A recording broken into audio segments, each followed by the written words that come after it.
नमस्कार साथीहरू। आज मैले फेरि यो बाटेको धुप बनाएर तपाईहरूको माझमा लिएर आइरहेको छु।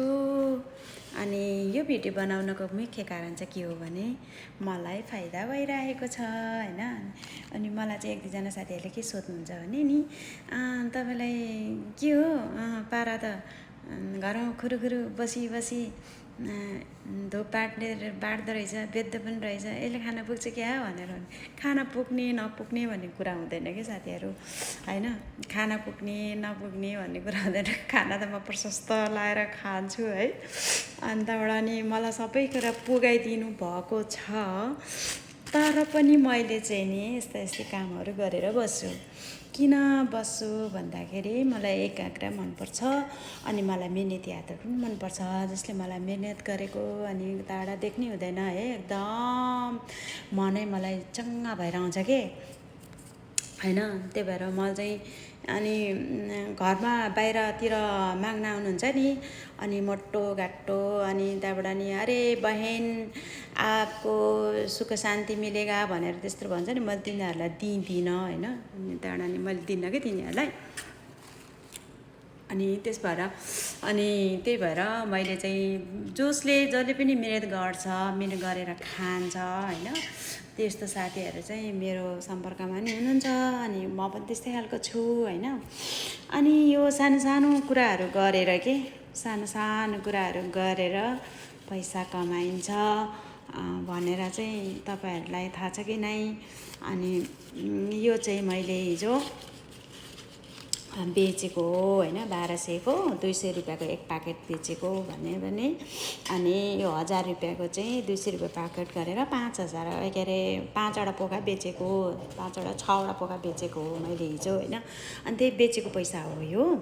अनि त्यसपछिबाट अनि त्यहाँबाट अनि आउने रहेछ नि त हैन, कमाइ त हुँदो रहेछ त भनेर मैले चाहिँ यो भिडियो बनाइराखेको हो साथीहरू। अनि म विशेष गरेर यो भिडियोमा तपाईहरूलाई के भन्न चाहन्छु भन्दाखेरि मैले चाहिँ यो धुप बाटेको धुप 1 रुपियाँमा दिन चाहन्छु हैन। दिइरहेको पनि छु हैन। अनि यसमा चाहिँ नि महँगो पनि पर्छ किनकि यस्तो कागजहरू चाहिँ नि जुन पाए त्यही जस्तो पाए त्यस्तै पनि हुन्थ्यो क्या। अनि अहिले चाहिँ राम्रो खालको कागज परेको छ। राम्रो खालको कागज भने बेटारिन नि सजिलो हुँदो रहेछ के। अनि त्यही भएर राम्रो खालको कागज अनि यो यसमा गरे धुपी सल्ला, त्यसपछिबाट अलि महँगो आउने बासना अनि सबै चिज राख्दाखेरि अनि अलिकति कस्ट महँगो परेको होला जस्तो लाग्छ। अनि मैले चाहिँ यो विशेष गरेर तपाईहरूलाई चाहिँ भिडियो बनाउनुको कारण चाहिँ के भने नि मैले 1 रुपियाँमा दिन्छु भनेर भने।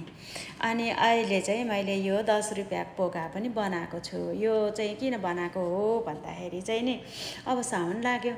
अनि प्राय जस्तो मन्दिरहरूमा जाँदाखेरि चाहिँ यो धुप राखेको हुँदैन, सिङ्गे धुप राखेको हुन्छ। त्यो सिङ्गे धुप चाहिँ नि फेरि 10 रुपियाँको छुट्टै लिनुपर्छ हैन। अनि त्यही भएर त्यस्तो भएको भएर अनि मैले चाहिँ यो धुप 10 रुपियाँको 10वटा पनि बनाइदिएको छु। यो चाहिँ यो दिन बिहान बेलुका बाल्न पनि सजिलो हुन्छ किनभने सानो चिटिक्कको छ। अनि यसरी यसलाई दियोमा राखेर पनि बाल्न सकिन्छ। अनि यो चाहिँ झुन्डाउनको लागि है, यसरी यहाँनिर खप्पा राखेर झुन्डाउनको लागि मैले यत्रो पनि बनाएको छु क्या। अनि यो चाहिँ अब स्ट्यान्डमा राख्ने भनेर भनेको हो। कसरी जल्छ त्यो चाहिँ मलाई थाहा छैन। यो चाहिँ लामो छ के। अनि त्यहाँबाट त्यसै कारणले मैले चाहिँ यो धुपहरू बनाइरहेको छु। अनि मलाई यो धुपहरू बनाएर भिडियो बनाएर पोस्ट गर्दाखेरि मलाई फाइदा भएको छ। किनकि साथीहरूले चाहिँ नि मलाई चाहिँ पैसा पहिला पठाइदिनुहुन्छ। अनि त्यसपछिबाट मैले धुप बाटेर पठाइदिन्छु। अनि त्यही भएको भएर मैले भिडियो पनि बनाउँछु हैन। अनि तपाईहरूले अन्यथा नलिनु होला। काम गरेर खानलाई केही हुँदैन हेर्नु, काम गर्नुहोस्। अनि पहाडमा हुने साथीहरूले खोर्सानी बेच्नुहोस् हैन। अहिले त फर्सेको मुन्टा छ, न्युरो छ हैन, दुनियाँ दिवाना बेच्नुहोस् हैन। तर पैसा लिनुहोस्, पैसा लिनुपर्छ, आफ्नो मेहनतको फल लिनुपर्छ। अनि त्यही भएर लाज मान्नु पनि हुँदैन हैन। अनि म त घरमै पनि बेचिरहेको छु। अरूतिर परतिर हिँड्दाखेरि पनि मैले दिइरहेको छु आफ्नो आफन्तहरूलाई पनि हैन। अनि यदि बेचिरहेको मैले धेरै एकदम धेरै बनाएर अनि मसँग स्टक रह्यो भने चाहिँ म फेरि हाट बजारमा गएर पनि बेच्नु पनि सक्छु कि त्यति खुबी चाहिँ छ क्या मसित होइन। त्यही भएर कसैले चाहिँ नि के भन्छ भन्दाखेरि मैले ट्रेनिङ पनि लिएको थिएँ कि अनि बोल्नेको पिठो बिग्छ नबोल्नेको चाहिँ चामल पनि बिग्दैन भनेर भनेको थियो नि त। अनि त्यही भएको भएर है मसँग चाहिँ यो अहिले पनि फेरि मसँग एउटामा 10 प्याकेट अनि एउटामा 5 प्याकेट गरेर 15 प्याकेट जति चाहिँ मलाई अर्डर आएको छ। त्यही भएर मैले गरिरहेको छु होइन। यदि तपाईँहरूलाई पनि चाहिएको खण्डमा अनि तपाईँ मसँग सम्पर्क गर्न सक्नुहुनेछ। हस् त बाई। अरू भिडियोहरू पनि त म बनाउँदै गर्छु नेक्स्ट पार्टमा। Okay by. तपाईँहरूको बबिना गुरुङ शाह।